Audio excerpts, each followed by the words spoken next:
Assalamualaikum warahmatullahi wabarakatuh. Waalaikumsalam warahmatullahi wabarakatuh. Baiklah anak-anak, sebelum kita memulai pembelajaran kita pada hari ini, marilah kita berdoa, kiranya pembelajaran kita pada hari ini dapat bermanfaat. Berdoa saya pimpin, berdoa dimulai.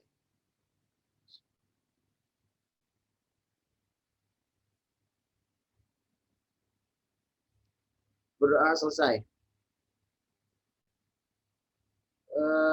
Peserta didik yang lainnya, anak-anak, apakah sudah masuk di ruang Zoom? Sudah, Pak. Baik. Jadi kalian nanti silakan isi absen. Silakan isi absen di e-learning ya. Baik, Pak. Baik, Pak. Baik, jadi pembelajaran kita hari ini, Bapak akan sedikit mengulang mungkin tentang pembelajaran kita di minggu kemarin, yaitu tentang perkembangan agama dan budaya Hindu dan Buddha. Dan pertemuan kita hari ini kita akan membahas tentang teori masuknya Islam ke Indonesia. Jadi setelah kita mempelajari materi ini, kita dapat mengetahui bagaimana sih berbagai teori dari ahli-ahli pada saat itu yang menyatakan bahwa bagaimana proses Islam masuk ke Indonesia pada saat itu. Jadi kalian akan mengetahui banyak hal tentunya, dan kalian akan dapat memilih dan memilah kira-kira teori yang mana yang cocok untuk divalidasikan gitu kan. Baik, Bapak akan memutar sedikit video pembelajaran kita sebelum kita memulai materi. Nanti silakan di share screen. Silakan, mungkin bisa di share screen. Nah, sudah muncul share screen-nya? Muncul, Pak. Sudah, Pak. Baik, silakan dilihat.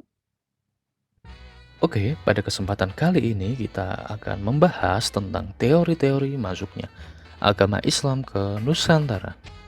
Ada 3 teori mengenai masuknya agama Islam ke Nusantara. Yang pertama, teori Gujarat. Menurut Snodgrass, seorang tokoh dari Belanda menyatakan bahwa Islam masuk ke Nusantara sekitar abad ke-13, dibawa oleh para pedagang Islam dari Gujarat, daerah bagian India. Ada 2 bukti yang mendukung teori ini. Yang pertama, yaitu batu nisan Sultan Malik Al-Saleh, Sultan Samudra Pasai yang bercorak Gujarat. Dan yang kedua, tulisan Marco Polo, pedagang dari Venesia yang menyatakan pernah singgah di Perlak pada tahun 1292. Dan yang kedua, teori Mekah. Menurut Buya Hamka, pengaruh Islam telah masuk ke Nusantara sekitar abad ke-7 yang dibawa langsung oleh para pedagang Arab. Bukti dari teori ini yang pertama adalah adanya perkampungan Islam di Baros. Dan yang kedua, terkait munculnya Islam adalah makam seorang wanita di Gresik bernama Fatimah binti Maimun, serta temuan sejumlah makam Islam di Troloyo, Mojokerto. Diperkirakan pada masa jayanya, banyak warga Majapahit beragama Islam, yang awalnya adalah beragama Hindu, dan ketika Islam masuk, maka semua mayoritas menjadi agama Islam. Dan yang teori ketiga, menurut Usen Jayadiningrat, Islam di Nusantara dibawa masuk oleh para pedagang Persia. Hal ini didukung adanya upacara keagamaan bernama upacara Tabot, yaitu upacara untuk memperingati meninggalnya cucu Nabi Muhammad bernama Husain bin Ali. Demikian informasi singkat yang bisa saya berikan, semoga ini bermanfaat buat kita semua. Akhir kata, salam. Baik, itulah tadi sekilas tentang materi kita pada hari ini. Jadi selanjutnya Bapak akan memberikan penjelasan tentang teori-teori masuknya Islam ke Indonesia. Nah, di video tadi telah dijelaskan yang pertama itu ada teori Gujarat. Teori ini beranggapan bahwa agama dan kebudayaan Islam dibawa oleh para pedagang dari daerah Gujarat di India yang berlayar melewati Selat Malaka pada saat itu. Teori ini menjelaskan bahwa kedatangan Islam ke Nusantara sekitar abad 13 itu melalui kontak para pedagang dan kerajaan Samudra Pasai yang menguasai Selat Malaka pada saat itu. Teori ini juga diperkuat dengan penemuan makam Sultan Samudra Pasai, yaitu makam Maulana Malik As-Saleh pada tahun 1297 yang bercorak Gujarat. Nah, teori ini tadi di video sudah dijelaskan, dikemukakan oleh Ukronje dan Pitchnapel kan. Selanjutnya tadi teori kedua itu yaitu teori Persia. Nah, teori Persia ini dikemukakan oleh Hussein Jairi di Ningrat. Beliau berpendapat bahwa agama Islam masuk ke Nusantara melalui para pedagang yang berasal dari Persia, bukan dari Gujarat. Nah, teori ini menentang dari teori yang pertama tadi, yaitu teori Gujarat. Nah, Persia ini adalah sebuah kerajaan yang saat ini kemungkinan besar berada di negara Iran. Anak-anak, teori ini tercetus karena pada awal masuknya Islam ke Nusantara, yaitu pada abad ke-13, ajaran yang marak saat itu adalah ajaran Syiah, yaitu yang berasal dari Persia. Selain itu, adanya beberapa kesamaan tradisi Indonesia dengan Persia yang dianggap sebagai salah satu penguat untuk teori Persia ini. Contohnya adalah peringatan 10 Muharram. Indonesia dan Persia serupa mengadakan upacara peringatan bernama Tabut. Oke, selanjutnya ada teori Cina. Nah, teori Cina tadi di video ini belum dijelaskan, jadi Bapak jelaskan di sini. Teori Cina ini dikemukakan oleh Sumanto Al-Qurtubi. Mereka berpendapat bahwa sebenarnya kebudayaan Islam masuk ke Nusantara melalui perantara masyarakat Muslim Cina. Teori ini berpendapat bahwa migrasi masyarakat Muslim Cina dari Kanton ke Nusantara, khususnya Palembang pada abad ke-9, itu menjadi awal mula masuknya budaya Islam ke Nusantara. Hal ini dikuatkan dengan adanya bukti bahwa Raden Patah atau Raja Demak adalah keturunan Cina. Nah, penulisan gelar Raja-Raja Demak dengan istilah Cina dan catatan yang disebutkan bahwa pedagang Cina yang pertama kali menduduki pelabuhan-pelabuhan di Nusantara. Nah, selanjutnya yang terakhir ini ada teori Mekah. Nah, dalam teori ini dijelaskan bahwa Islam di Nusantara dibawa langsung oleh para musafir dari Arab. Jadi dibawa oleh para musafir dari Arab yang memiliki semangat untuk menyebarkan Islam ke seluruh dunia pada saat itu. Pada saat itu, pada teori ini dinyatakan pada abad ke-7. Hal ini juga diperkuat dengan adanya sebuah perkampungan Arab di Barus, Sumatera Utara, atau yang dikenal dengan nama Bandar Khalifah. Selain itu, di Samudra Pasai, mazhab yang terkenal adalah mazhab Syafi'i. Mazhab ini juga terkenal di Arab dan Mesir pada saat itu. Kemudian, yang terakhir adalah digunakannya gelar Al-Malik pada raja-raja Samudra Pasai. Seperti budaya Islam di Mesir, teori inilah yang paling banyak mendapat dukungan dari tokoh-tokoh seperti Buya Hamka dan banyak lagi. Mungkin itu saja yang dapat Bapak sampaikan mengenai materi kita pada hari ini. Selanjutnya Bapak silakan pada anak-anak yang ingin bertanya mengenai materi pembelajaran kita pada hari ini. Bapak persilakan.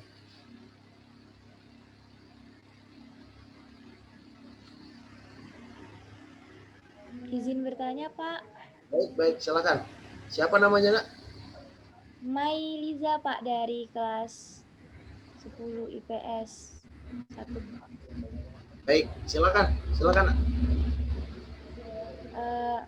Gini Pak, tadi kan dijelasin bahwa ada 3 teori tentang masuknya Islam ke Indonesia. Nah, Mai mau tanya Pak, dari ketiga teori itu, mana sih teori yang paling sangat berperan besar dalam masuknya Islam ke Indonesia? Seperti itu. Jika memang ada, seberapa besar pengaruhnya itu, khususnya di Nusantara ini Pak? Terima kasih Pak. Baik, terima kasih. Pertanyaannya sangat bagus sekali dari Mailiza. Mungkin bisa Bapak langsung jawab dari pertanyaan. Jadi dari keempat teori tadi, ada teori Gujarat, ada teori Persia, ada teori Cina, ada teori Mekah. Nah, yang mana yang paling berkemungkinan besar gitu kan? Yang terkondisi validasi paling kuat gitu kan. Nah, jadi kita analogikan sederhana saja. Dari keempat teori tadi, Bapak menguatkan dengan teori Mekah. Mengapa demikian? Analogi sederhananya begini. Pusat dari agama Islam kita ketahui bersama yaitu berada di kota Mekah, Arab Saudi kan. Nah, analogi sederhananya begitu. Jadi Islam itu dibawa sebagaimana teori Mekah, Islam itu dibawa oleh pedagang Arab pada saat itu yang juga mempunyai misi berdakwah untuk menyebarkan agama Islam. Nah, tentunya kita lihat dari pusat agama Islam di dunia ini, tentunya berada di negara Arab Saudi yaitu Mekah. Nah, dari situ saja kita dapat memberikan kesimpulan yang tidak bisa dibantahkan lagi mungkin ya. Namun beberapa ahli juga tetap kokoh dengan teorinya masing-masing. Nah, seberapa besar pengaruhnya tadi ya? Pengaruhnya atau peranan dari teori Mekah ini kan? Nah, menurut Bapak, pengaruh dari teori Mekah ini sangat besar di Indonesia. Tentunya seperti yang Bapak sebutkan tadi, ada pakar atau tokoh yang menyebutkan atau yang memberikan analogi sederhana seperti yang Bapak berikan tadi. Dan belum ada yang bisa membantah tentang anggapan bahwasanya Islam berasal dari kota Mekah atau teori Mekah tadi. Mungkin itu jawaban dari Bapak. Silakan jika ada tanggapan. Baik, terima kasih Pak, sudah jelas. Baik. Silakan, ada lagi yang ingin bertanya?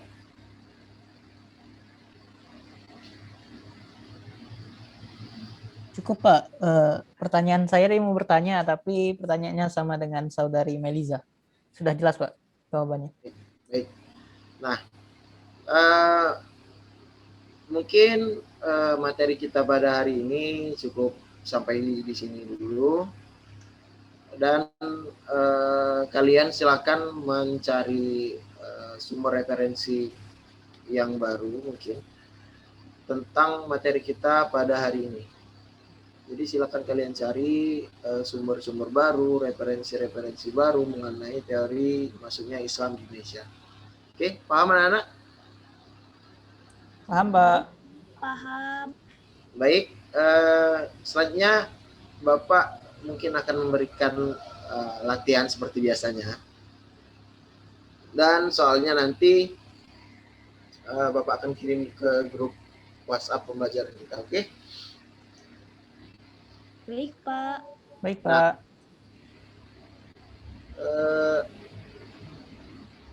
Mungkin Bapak di akhir pertemuan ini akan sedikit memberikan pertanyaan dan mungkin Bapak juga akan menilai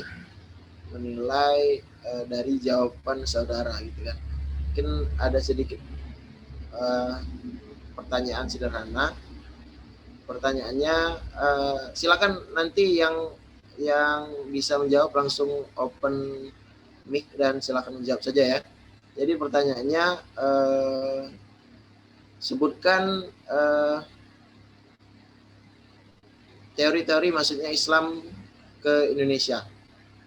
Yuk, siapa yang bisa jawab? Izin saya, Pak. Baik, silakan. Siapa namanya? Pendi Kurniawan, Pak. Baik, silakan.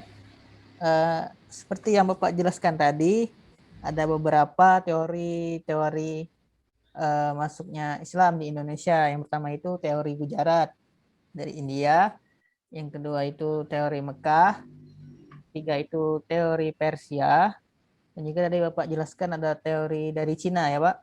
Nah, mungkin itu saja, Pak, yang saya ketahui. Terima kasih, Pak. Baik, bagus sekali jawabannya dari Pendi. Silakan mungkin Melisa. Ada tambahan? Untuk teori-teori mungkin sama seperti Pendi tadi, Pak, seperti yang dijelaskan Bapak, yaitu ada teori Gujarat, teori Mekah, Persia. Baik, luar biasa sekali berarti penyampaian Bapak materi dapat diterima pada hari ini. Mungkin sampai di sini dulu pembelajaran kita pada hari ini. Kita akan melanjutkan pembelajaran di minggu depan. Oke, untuk soal tadi sudah Bapak kirimkan di grup WhatsApp. Nanti silakan kalian kerjakan. Dikumpul besok ya. Baik, Pak. Terima kasih, Pak. Baik, Pak. Terima kasih, Pak. Baik, mungkin Bapak tutup. Assalamualaikum warahmatullahi wabarakatuh. Waalaikumsalam warahmatullahi wabarakatuh. Terima kasih, Pak. Baik, sama-sama.